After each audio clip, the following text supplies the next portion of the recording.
ওবায়দুল কাদের সাহেব তিনি যেন খুব উত্তেজনার মধ্যে আছে, তার উত্তেজনা যেন কোনোভাবেই প্রশমিত হচ্ছে না, তিনি মানসিক অস্থিরতায় ভুগছেন বলে মনে হয়। ডোনাল্ড লু মার্কিন সহকারী পররাষ্ট্রমন্ত্রী দক্ষিণ এশিয়া বিষয়ে তিনি বাংলাদেশে এসেছেন। তার আশা নিয়ে বিএনপির কোন নেতা কোথাও কোনো কথা বলেনি, কিন্তু প্রতিদিন মনে হচ্ছে জ্বরে যেমন প্রলাপ বকে তেমনি ওবায়দুল কাদের সাহেব প্রলাপ বকছে। এর কারণ কি আমরা জানি না।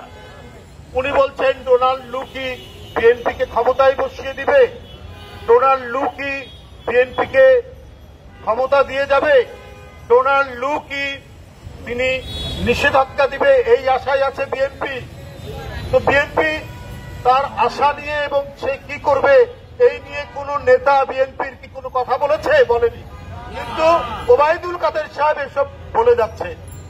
উনার কি প্রচন্ড জ্বর হয়েছে যে উনি কি এইরকম ভুল বকছেন, প্রলাপ বকছেন কেন? অর্থাৎ একটা বড় ধরনের অস্থিরতায় তিনি আছেন।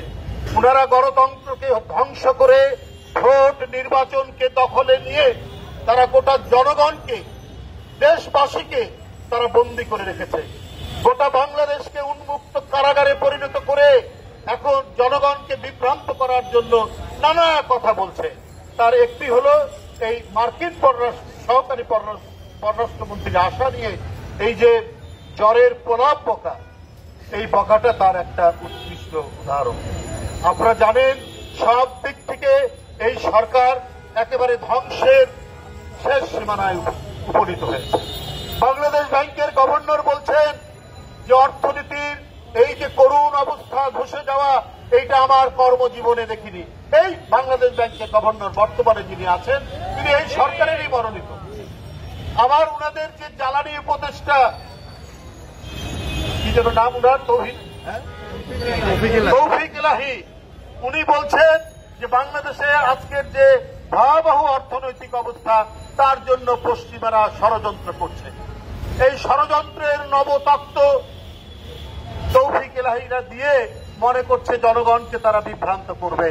কিন্তু এটাতে যে জনগণ বিভ্রান্ত হবে না, তাদের প্রতিটি কাজ হচ্ছে অবৈধ, এদের জনগণের কোনো রায় নেই। তাই দ্বিতীয় দফা যে উপজেলা নির্বাচন হচ্ছে 21 তারিখে, এইটা আপনারা যারা এখানে উপস্থিত আছেন তাদের কারো না কারো বাড়ি কোন উপজেলায় এখানে নির্বাচন হবে। আপনারা বাড়িতে আপনাদের বাপ মা, আপনাদের প্রতিবেশী, আপনাদের আত্মীয় স্বজন, আপনাদের ভাই বোন, আপনাদের সন্তান যারা যেখানে আছেন উপজেলায়, তাদেরকে বলবেন এই ঘৃণ্য দখলদার জনগণকে বন্দী করে রাখা এই সরকারের উপজেলা নির্বাচন তারা প্রত্যাখ্যান করবে, তারা বর্জন করবে। আপনাদের